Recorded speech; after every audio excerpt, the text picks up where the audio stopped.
طالبی question ہے الحمدللہ رجب المرجب 1441 ہجری کا آخری اشرا سٹارٹ ہو چکا ہے۔ اس حوالے سے ہمارے سب کانٹیننٹ یعنی انڈیا، پاکستان اور بنگلہ دیش کی سوسائٹی میں 27 رجب کو معراج النبی صلی اللہ علیہ وآلہ وسلم کے مبارک دن کے طور پر منایا جاتا ہے۔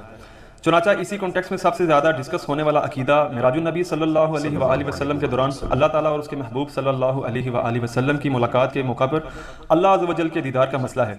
پلیز اس حوالے سے کتاب و سنت کی روشنی میں امت کی رہنمائی فرمائیے، شکریہ۔ جزاکم اللہ خیرا و احسن الجزا۔ میرے بھائیو، اس میں کوئی شک نہیں ہے کہ معراج مصطفیٰ صلی اللہ علیہ وآلہ وسلم ہمارے محبوب سید الاولین والآخرین، شفیع المذنبین، رحمت للعالمین، سیدنا و مولانا امام اعظم محمد رسول اللہ صلی اللہ علیہ وآلہ وسلم کے ان 3 معجزات میں سے ایک بڑا معجزہ ہے جن کا ذکر قرآن کے اندر آیا ہے۔ ہمارے محبوب صلی اللہ علیہ وآلہ وسلم کے 3 معجزات ایسے ہیں جن کا ذکر قرآن میں آیا، باقی بخاری اور مسلم میں تو درجنوں معجزات کا ذکر ہے، لیکن وہ 3 معجزے جن کو قرآن نے بھی بیان کیا ہے وہ سب سے زیادہ اہمیت کے حامل ہیں کیونکہ اس کا ذکر قرآن میں ہے۔ ان میں سے نمبر 1 معجزہ، جسے آپ عربی میں آیاتن کہتے ہیں، اردو میں آپ معجزہ، عقل کو عاجز کر دینے والی چیز، اللہ کی نشانی، وہ ہے القرآن، جس کا ذکر سورۃ العنکبوت میں آیا کہ یہ نبی علیہ السلام کا واحد معجزہ ہے جس کی بنیاد پہ دعوی نبوت ہے۔ اور بخاری اور مسلم میں بھی کئی احادیث اس کو سپورٹیو ہیں۔ ایک وہ مشہور حدیث ہے بخاری اور مسلم کی کہ اللہ تعالیٰ نے ہر نبی کو کوئی نہ کوئی معجزہ دیا تھا، اور مجھے اللہ نے وحی یعنی قرآن کا معجزہ دیا ہے۔ میں اللہ سے امید کرتا ہوں سب سے زیادہ متبعین قیامت والے دن میرے ہوں گے، کیونکہ میرا معجزہ سب سے زیادہ یونیک ہے، یعنی کتاب کا معجزہ۔ اور دوسرا معجزہ آپ صلی اللہ علیہ وآلہ وسلم کا جو قرآن میں ذکر ہوا وہ شق القمر کا واقعہ ہے، جو سورۃ القمر کے سٹارٹ میں ہی آتا ہے، اقتربت الساعہ، قریب آ گئی قیامت، وانشق القمر، اور شق ہو گیا چاند۔ اس کانٹیکسٹ میں بخاری و مسلم میں کئی احادیث ہیں کہ نبی صلی اللہ علیہ وآلہ وسلم کے مبارک زمانے میں چاند 2 ٹکڑے ہوا تھا اور پھر دوبارہ سے جڑ گیا۔ تو یہ وہ دوسرا معجزہ ہے جس کا ذکر قرآن کے اندر ہے۔ اور تیسرا معجزہ ہے معراج النبی صلی اللہ علیہ وآلہ وسلم کا معجزہ۔ اس کی کوئی تاریخ ہمیں احادیث کی کتابوں میں نہیں ملتی، نہ کوئی مہینے کا پتہ ہے، یہ اندازہ ہی ہے، بہرحال ہمیں اس سے کوئی غرض نہیں ہے۔ اگر کوئی سمجھتا ہے کہ معراج کا مہینہ ہے اور 27ویں رات ہے اور اس اعتبار سے اس مہینے کے اندر اس واقعے کو یاد کیا جاتا ہے، تو اس میں کوئی ایسا مسئلہ نہیں ہے، بشرطے کہ اس میں قرآن و سنت سے جو چیزیں ثابت ہیں وہ بیان کی جائیں، قصے کہانیاں بیان نہ کی جائیں جو اکثر قصے اور کہانیاں بیان کی جاتی ہیں۔ تو یہ 3 معجزات ہیں جن کا ذکر اللہ تعالیٰ نے قرآن میں فرمایا ہے۔ اس میں ٹاپ آف دا لسٹ قرآن، اس کے بعد شق القمر والا یعنی چاند کے 2 ٹکڑے ہونے والا معجزہ، اور تیسرا معجزہ آپ صلی اللہ علیہ وآلہ وسلم کی معراج۔ اور یہ بھی یاد رکھیں، یہ جو معراج ہم عموماً بولتے ہیں یہ بھی غلط العام ہے، اصل میں اس معجزے کا نام ہے الاسراء والمعراج۔ نبی صلی اللہ علیہ وآلہ وسلم کا رات کا زمینی سفر الاسراء اور المعراج، اور پھر آسمانی سفر، اور یہ دونوں سفر قرآن کے اندر موجود ہیں۔ جو زمینی سفر ہے الاسراء، وہ پارہ نمبر 15 ہمارا سٹارٹ اسی سے ہوتا ہے، سورہ بنی اسرائیل جو سورۃ نمبر 17 ہے اس کے آغاز میں ہی آتا ہے، اعوذ باللہ من الشیطان الرجیم، بسم اللہ الرحمن الرحیم، سبحان الذی اسری بعبدہ لیلا من المسجد الحرام الی المسجد الاقصی۔ پاک ہے وہ ذات جو اپنے بندے کو لے گئی راتوں رات مسجد حرام سے مسجد اقصی، ایک دور کی مسجد تک، جس کے ارد گرد برکتیں رکھی ہیں تاکہ ہم اپنے اس بندے خاص کو اپنی قدرت کی نشانیاں دکھائیں۔ الاسراء رات کا سفر، بیت اللہ سے لے کر مسجد ایلیا، یروشلم، بیت المقدس، یہ تینوں نام ایک ہی مسجد کے لیے، اور بعد میں وہاں پہ مسجد بھی بن گئی، حضرت عمر کے دور میں اس کا نام پھر مسجد اقصی رکھا گیا۔ قرآن جب نازل ہوا تھا وہاں اقصی لغت کے معنوں میں آیا تھا ایک دور کی مسجد، مسجد اقصی بعد میں بنائی گئی ہے، پہلے وہ بیت المقدس یا ایلیا یا یروشلم کہلاتا تھا۔ تو یہ ہے الاسراء۔ اور پھر وہاں سے آپ صلی اللہ علیہ وآلہ وسلم کو ایک براق پہ سوار کر کے آسمانوں کا سفر کروایا گیا 7ویں آسمان تک، اور پھر سدرۃ المنتہا، اس کا نام ہی ہے سدرۃ المنتہا، جہاں پہ مخلوق کی انتہا ہو جاتی ہے، وہاں تک، اسے ہم کہتے ہیں المعراج، یعنی اونچائی کا سفر آپ صلی اللہ علیہ وآلہ وسلم کا۔ اور اس کا ذکر جو ہے وہ سورۃ النجم، سورۃ نمبر 53 میں آیا ہے، جس میں وہ مشہور آیت بھی آتی ہے فَكَانَ قَابَ قَوْسَيْنِ أَوْ أَدْنَىٰ، جس کے اوپر انشاءاللہ میں ڈسکشن بھی کر دوں گا۔ یہ یاد رکھیے گا میرے بھائیو، الاسراء والمعراج یہ پیورلی آپ صلی اللہ علیہ وآلہ وسلم کا جسمانی پلس روحانی سفر ہے، یہ کوئی خواب کا واقعہ نہیں ہے، کوئی روحانی ایکسپیرینس نہیں ہے۔ اگر یہ خواب کا واقعہ ہوتا تو کفار مکہ کو بھی ماننے میں آر نہ ہوتی، خواب میں تو بہت کچھ انسان دیکھ لیتا ہے. تو یہ جسمانی پلس روحانی ایکسپیرینس ہے. اور اس کے ساتھ یہ بھی یاد رکھنا ہے کہ اس کا موڈ برزخی ہے, یعنی اس کو اس دن کوئی دیکھ کے آبزرو نہیں کر سکتا تھا, الا یہ کہ اللہ نے کوئی ایک خاص منظر کسی کو دکھا دیا, وہ الگ بات. ورنہ یروشلم میں آلموسٹ 1 لاکھ کے قریب انبیاء جمع ہوئے. صحیح مسلم میں آتا ہے, یہاں تک کہ آپ صلی اللہ علیہ وآلہ وسلم نے فرمایا کہ مجھے جبرائیل علیہ السلام نے تمام نبیوں کا امام بھی وہاں پر بنایا. میرے بھائی ہمارے شہر میں 1 لاکھ بندہ جمع ہو جائے رات کے وقت تو تھرتھلی پڑ جائے گی, اور اس زمانے کے اندر لیکن کسی نے وہ منظر دیکھا نہیں ہے, وہ ان سین بیریئر تھا. اور بیسیکلی یہ اس لیے کروایا گیا, جو سورہ آل عمران میں آیا تھا نا, کہ اللہ تعالیٰ نے انبیاء کی ارواح سے عہد لیا تھا کہ اگر میں تمہیں حکمت دوں, نبوت دوں, اور پھر میرا کوئی پیغمبر تم میں آ جائے تو تم نے اس پیغمبر کی تصدیق کرنی ہے, جس طرح کہ یحییٰ علیہ السلام نے حضرت عیسیٰ علیہ السلام کی. اور نبی صلی اللہ علیہ وآلہ وسلم کی تصدیق تو سب انبیاء نے کرنی تھی, تو وہ اللہ تعالیٰ نے فزیکلی انبیاء کرام کو جو ہے وہ برزخی طور پہ وہاں پہ جمع کر کے اور آپ صلی اللہ علیہ وآلہ وسلم کے پیچھے نماز پڑھوا کے آپ کی امامت کا اعلان کروایا کہ آپ امام الانبیاء ہیں صلی اللہ علیہ وآلہ وسلم, تاکہ سورہ آل عمران کا وہ والا وعدہ پورا ہو. وہ بڑا سٹرکٹ وعدہ ہے, اس میں یہاں تک الفاظ ہیں کہ مجھ سے یہ عہد کرو کہ جب میرے پیغمبر آئیں گے تم ان پر ایمان بھی لاؤ گے, ان کی مدد بھی کرو گے, اور میرے ساتھ یہ بھاری ذمہ اٹھاؤ, میں بھی تمہارے ساتھ گواہوں میں شامل ہوتا ہوں, اور اب بھی اگر کسی نے اس عہد کو توڑا تو وہ فاسقوں میں شمار ہوگا. یہ اتنے سخت الفاظ انبیاء کرام علیہ السلام کے بارے میں اللہ تعالیٰ نے ارشاد فرمائے. تو یہ برزخی اس کا موڈ تھا.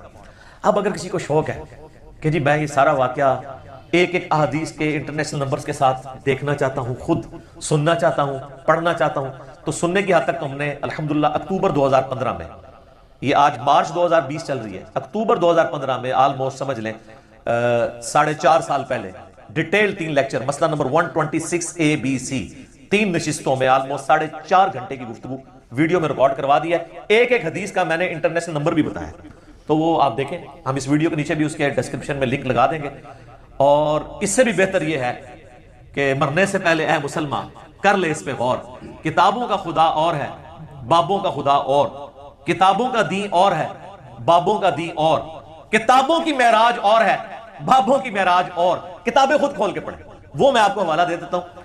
صحیح بخاری میں انٹرنیشنل نمبر ہے 3887, ڈیٹیلڈ حدیث ہے پوری واقعہ معراج کا, جس میں الاسراء زمینی سفر بھی ہے, آسمانی سفر, ہر آسمان پہ کس کس پیغمبر سے ملاقات ہوئی, 5 نمازیں دی گئیں, یہ ساری کی ساری 50 سے 5 ہوئی, حضرت موسیٰ علیہ السلام کے ساتھ ملاقاتیں ہوئی, یہ پوری. صحیح بخاری میں انٹرنیشنل نمبر ہے 3887, اور سر صحیح مسلم 37 حدیث کنزیکٹیو ہے. شروع میں پہلی جلد کے اندر انٹرنیشنل نمبر کے مطابق 411 سے لے کر 447, 411 سے 447 صرف واقعہ معراج کے اوپر, الاسراء والمعراج. اچھا وہاں پہ بھی آپ کو ہیڈنگ مل جائے گی, الاسراء والمعراج, رات کا سفر اور آسمانوں کا سفر.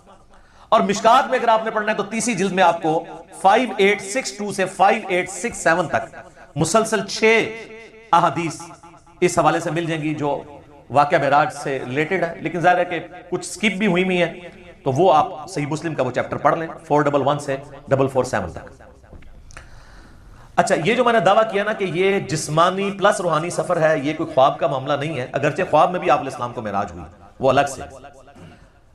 کچھ ضعیف روایتیں بھی ہیں سیدہ عائشہ کی طرف منسوب, حضرت معاویہ کی طرف منسوب, کہ وہ لوگ کہتے تھے کہ نبی علیہ السلام کو خواب میں معراج کروائی گی, لیکن وہ اصول محدثین پہ جعلی روایتیں ہیں. صحیح بخاری کے اندر اوپر تلے 3 طرق سکیٹرڈ فارم میں, اوپر تلے تو نہیں ہے, 3 طرق آئے ہیں انٹرنیشنل نمبر کے مطابق 6613 4716 3888, جس میں ابن عباس کا قول ہے, سورہ بنی اسرائیل کی آیت نمبر 60 میں آتا ہے نا کہ ہم نے نبی صلی اللہ علیہ وآلہ وسلم کو جو منظر دکھایا تھا. اب وہاں پہ جو رؤیا کا لفظ استعمال ہوا ہے نا, وہ کہتے ہیں خواب کے لیے استعمال ہوتا ہے, حالانکہ عربی میں رؤیا آنکھوں سے دیکھنے والے منظر کے لیے بھی یہ لفظ استعمال ہوتا ہے. بال ابن عباس کا قول امام بخاری اسی آیت کو ہیڈنگ بنا کے لے کے آئے ہیں سورہ بنی اسرائیل آیت نمبر 60 کے, اور ابن عباس کہا کرتے تھے کہ نبی صلی اللہ علیہ وآلہ وسلم کو جو یہ منظر دکھایا گیا جو کافروں کے لیے فتنہ بن گیا, قرآن کی آیت ہے. فتنہ کیوں بنا میرے بھائی؟ اگر خواب کا منظر ہوتا تو خواب کیوں کافروں کے لیے فتنہ بنتا؟ وہ تو مان لیتے ہیں کہ خواب میں تو کچھ بھی ہو سکتا ہے, فتنہ بنے اس لیے کہ وہ فزیکل کلیم تھا. تو ابن عباس کا قول ہے صحیح بخاری میں کہ یہ منظر جو دکھایا گیا یہ نبی صلی اللہ علیہ وآلہ وسلم نے اپنی جسم کی آنکھوں سے دیکھا تھا, دل کی آنکھوں سے نہیں. دل کی آنکھوں سے مراد ہوتا ہے خواب میں, اور جسم کی آنکھوں سے مراد فزیکلی یہ دیکھنا ہے. میرے بھائیو, الاسراء والمعراج میں آپ صلی اللہ علیہ وآلہ وسلم کو کئی ایک مناظر دکھائے گئے جو سورہ بنی اسرائیل کی آیت نمبر 7 جو آیت نمبر سٹارٹ میں 1 ہے, سورت نمبر 17, لِنُرِيَهُ مِنْ آیاتنا، تاکہ ہم اپنے بندے کو اپنی نشانیوں میں سے نشانیاں دکھائیں۔ وہ نشانیاں کون سی تھی؟ ان پہ میں بولوں تو میرے بھائی تقریباً 3-4 گھنٹے اور لگ جائیں گے۔ میں آپ کو موٹی موٹی باتیں بتا دیتا ہوں جو بخاری اور مسلم میں آئی ہیں کہ آپ علیہ السلام کو کیا کچھ دکھایا گیا۔ نمبر 1 سٹارٹ ہوا شق الصدر سے، آپ علیہ السلام کا سینہ چاک کیا گیا، بخاری مسلم میں آتا ہے، اور جنت سے سونے کا تشت لا کے آب زمزم کا پانی ڈال کے جبرائیل علیہ السلام نے نبی علیہ السلام کا دل جو ہے وہ دھویا۔ نمبر 2 آپ صلی اللہ علیہ وآلہ وسلم کو، چونکہ آپ مکے میں تھے، ابھی مدینہ آپ نے جانا تھا، راستے میں ایک شہر میں اتارا گیا اور جبرائیل نے کہا کہ یہ طیبہ ہے، مدینہ، جو آپ کا مسکن عنقریب بننے والا ہے ہجرت کے بعد۔ حضور کو اس وقت تک نہیں پتا تھا کہ یہاں سے تو میری دعوت جو ہے وہ ایسی لانچ ہوگی کہ رومن اور پرشین امپائر بھی کچھ نہیں جائیں گی۔ نمبر 3 پھر آپ کو کوہ طور پہ لے جایا گیا، انبیاء کے مقامات پہ، سب سے پہلے نبی علیہ السلام کا اپنا مسکن، اس کے بعد پھر طور سینہ کے اوپر، اور کہا گیا کہ یہ وہ ہے جہاں پہ اللہ تعالیٰ نے حضرت موسیٰ علیہ السلام سے کلام کیا تھا۔ نمبر 4 بیت اللحم لے جایا گیا، بیت المقدس میں ایک جگہ ہے جہاں پہ حضرت عیسیٰ علیہ السلام کی ولادت ہوئی تھی، تو وہ جگہ بھی دکھائی گئی۔ لہٰذا اس سے امام ابن تیمیہ کے اس عقیدے کا رد ہوا کہ انبیاء کی جو بیٹھنے کی جگہ ہیں ان کا وزٹ کرنا یہ نعوذ باللہ کوئی بدعت ہے، نبی علیہ السلام کو تو خود کروائی جا رہی ہے یہ ساری چیزیں، الحمدللہ۔ اور صحیح بخاری میں اوپر تلے 10 احادیث ہیں کہ عبداللہ بن عمر اپنے سفر حج کے دوران ان جگہوں پر نماز پڑھا کرتے تھے جہاں پہ نبی علیہ السلام کے ساتھ جب انہوں نے سفر کیا تھا تو جہاں جہاں اتر کے نماز پڑھی تھی۔ تو اس میں امام بخاری نے باب باندھا ہے کہ نبی علیہ السلام کی جگہوں کو تلاش کر کے وہاں پہ نماز پڑھنا، حتیٰ کہ مسند احمد میں آتا ہے کہ وہ اس جگہ پہ پیشاب بھی کرتے تھے جہاں نبی علیہ السلام نے اپنے سفر حج میں پیشاب کیا تھا۔ بخاری میں الفاظ ہیں نافع کے کہ مسجدیں موجود تھیں راستے میں، مسجد کے پاس نالوں کے قریب جو پتھر تھے وہاں پہ وہ نماز پڑھتے تھے، مسجد میں نہیں پڑھتے تھے، وہ کہتے تھے مسجد تو بعد میں بنی ہے، نبی علیہ السلام نے اس پتھر پہ نماز پڑھی تھی۔ یہ اتباع سنت کا جذبہ تھا، تو ظاہر نبی علیہ السلام سے لیا۔ 4 چیزیں ہوگی جی، شق الصدر، مدینہ شریف دکھایا گیا، طور سینہ، بیت اللحم، اور اس کے بعد صحیح مسلم میں آتا ہے قبر موسیٰ دکھائی گئی۔ نبی علیہ السلام کہتے ہیں میں نے سرخ ٹیلے کے پاس موسیٰ علیہ السلام کو ان کی قبر میں نماز پڑھتے ہوئے دیکھا، اور اگر میں گزروں میں تمہیں وہ قبر بھی دکھا سکتا ہوں۔ وقائم یصلی فی قبری، وہ کھڑے اپنی قبر میں نماز پڑھ رہے تھے، لیکن یہ معاملہ ہے برزخی، حیات انبیاء کے اوپر یہ ثبوت ہے لیکن برزخی معاملہ۔ اس کے بعد آپ صلی اللہ علیہ وآلہ وسلم کو بیت المقدس میں انبیاء کی امامت کروائی گئی، 1 لاکھ کے قریب پیغمبروں کو جمع کیا گیا، اور جبرائیل علیہ السلام نے کہا کہ آپ ان کی امامت کروائیں، یہ صحیح مسلم میں آتا ہے۔ اچھا پھر دجال دکھایا گیا، یہ بھی آتا ہے بخاری مسلم میں، دجال بھی دکھایا گیا۔ پھر آپ علیہ السلام کو آسمانوں کی سیر کروائی گئی، پہلے آسمان پہ آدم علیہ السلام سے ملاقات ہوئی، دوسرے پہ حضرت یحییٰ اور عیسیٰ سے، تیسرے پہ یوسف علیہ السلام سے، چوتھے پہ ادریس علیہ السلام سے، 5ویں پہ ہارون علیہ السلام سے، 6ٹھے پہ موسیٰ علیہ السلام سے، اور 7ویں پہ ہمارے جد امجد سیدنا ابراہیم خلیل اللہ علی نبینا علیہ الصلوۃ والسلام سے ملاقات ہوئی۔ اس کے بعد آپ علیہ السلام کو جنت اور دوزخ بھی دکھائی گئی، ٹائم میں ٹریول کروا کے جو مستقبل کا وقت تھا وہ پہلے دکھا دیا۔ لوگ کہتے ہیں ابھی تو لوگ دوزخ اور جنت میں پہنچے نہیں، تو حضور نے کیا دیکھا؟ بھئی اللہ نے وقت، اور آپ یہ دیکھ لیں یہ سب کچھ منظر کتنے زمانے میں طے ہوا ہوگا، لیکن ایک رات میں سب کچھ ہو گیا۔ صرف بیت المقدس اور خانہ کعبے کے درمیان جو فاصلہ ہے اس زمانے میں 40 دن کی مسافت تھی، وہی نہیں طے ہو سکتی تھی۔ اللہ اکبر۔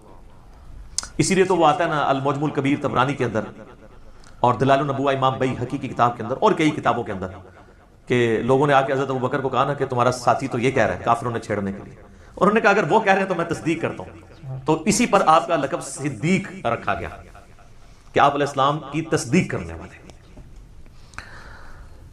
اس کے بعد بیت المعمور دکھایا گیا، بخاری مسلم میں آتا ہے 7ویں آسمان کے اوپر اسی خانہ کعبہ کی سیدھ میں ایک گھر ہے جس کا طواف فرشتے کرتے ہیں، بیت المعمور، وہ دکھایا گیا۔ اور سب سے بڑھ کے آپ کو سدرۃ المنتہا تک لے جایا گیا، یہ آخری حد ہے، زمین سے جتنی مخلوقات ہیں یا فرشتے ہیں وہ بھی سدرۃ المنتہا سے آگے نہیں جا سکتے، اس کا نام ہی ہے انتہا، مخلوق کی انتہا ہے۔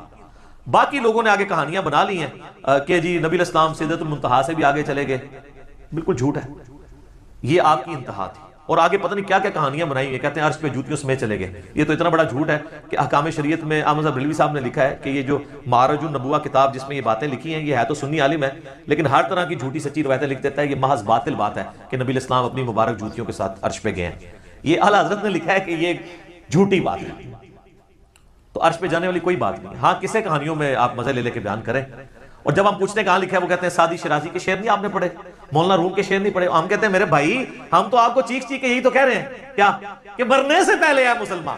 کر لیں اس پہ غور. کتابوں کا خدا اور ہے, بابوں کا خدا اور. کتاب میں سے کوئی نکالے نا بات جہاں پہ لکھا ہو. پھر ڈاکٹر صاحب تو آپ کو پتا ہے طاہر القادری صاحب تو وہ کہتے ہیں کہ وہ دروازہ کھولا حضور نے حضور کے لیے, پھر کہا کہ آپ اندر آ جائیں, حریم ناز میں آ جاؤ. وہ پتہ نہیں کیا عشق مشوقی کا انہوں نے ایک, اور بلکہ وہ بغل گیر پتہ نہیں کیا کچھ انہوں نے کیا ہے. اور طارق جمیل صاحب نے بھی اسی سے ملتی جلتی باتیں کی ہیں. وہ قاب قوسین او ادنا وہ پوری کر کے بتاتے ہیں. انشاءاللہ اینڈ پہ ڈسکس کرتا ہوں. تو میرے بھائی یہ کتابوں کی بات ہو گئی. اور سدرۃ المنتہا ہی پہ اللہ تعالیٰ کی ملاقات ہوئی اپنے محبوب علیہ السلام کے ساتھ, اور سورۃ النجم میں اس کا ذکر ہے. وہاں پہ اللہ تعالیٰ نے وحی بھی کی آپ علیہ السلام کو. صحیح مسلم میں آتا ہے کہ 3 چیزیں آپ کو وہیں پہ عطا ہوئی. نمبر 1 5 نمازیں. وہ ڈیٹیل بخاری مسلم میں آتی ہے کہ 50 تھی, کم ہوتے ہوئے موسیٰ علیہ السلام کے پاس جب وہ آتے تھے نا چھٹے آسمان کے اوپر تو کہتے تھے حضرت زیادہ ہے کام کروائیں. ایک پھیرے ہی بس اور لگنا سی, وہ کون ہی لگیا, ورنہ وہ 5 کام ہوتے 5 تک رہ گئی. پھر اس میں الفاظ ہے بخاری مسلم میں اللہ نے کہا کہ میرا قول بھی نہیں بدلے گا, تمہاری امت پڑے گی 5. سورۃ الانعام میں ہے کہ ایک نیکی 10 کے برابر ہے, تو میں ان کو ثواب 10 کا ہی دوں گا. ایک کے بدلے 10 کا, تو نمازیں 50 کے ثواب ملے گا 5 کے گیز میں. دوسرا تحفہ دیا گیا سورۃ البقرہ کی آخری 2 آیات. صحیح مسلم میں آتا ہے آمن الرسول بما انزل الیہ من ربہ والمؤمنون. سر یہ 2 آیات وہ ہیں جو اس دنیا میں نازل نہیں ہوئی ہیں, آسمانوں پہ نازل ہوئی ہیں. آسمان سے آسمانوں پہ نبی علیہ السلام کے مبارک سینے پہ. اور صحیح مسلم میں آتا ہے کہ تیسری چیز جو آپ کو دی گئی کہ آپ کا جو کوئی امتی شرک نہیں کرے گا نا میں اسے معاف کرتا ہوں. تو اس کو تو سپورٹو پھر قرآن میں بھی آیا تھا انہ من یشرک باللہ فقد حرم اللہ علیہ الجنہ ومأواہ النار وما للظالمین من انصار. بے شک جو کوئی اللہ کے ساتھ شرک کرے گا اللہ اس گناہ کو کبھی معاف نہیں کرے گا. اس پہ جنت حرام ہے, اس کا ٹھکانہ دوزخ ہے, اور وہاں اس کا کوئی مددگار نہیں ہوگا. حتیٰ کہ بخاری مسلم کی حدیث ہے کہ اللہ نے ہر نبی کو کوئی نہ کوئی دعا دی تھی, اس نے اس دنیا میں ہی دعا کر لی. حضرت نوح نے دعا کی, اس کی وجہ سے ان کی قوم ہلاک ہوگی. میں نے اپنی دعا چھپا کے رکھی ہے قیامت کے دن کے لیے. میں اس دعا سے اپنی امتیوں کے لیے شفاعت کی دعا کروں گا, اور میری دعا سے ہر میرے امتی کو نفع پہنچے گا سوائے اس شخص کے جس نے دنیا میں اللہ کے ساتھ شرک کیا. شرک is the most sensitive issue in the sight of Allah. اللہ اکبر. تو یہ 3 گفٹ آپ علیہ السلام کو ملے, 5 نمازیں, سورۃ البقرہ کی آخری 2 آیات, اور جو شرک نہیں کرے گا اس کی مغفرت.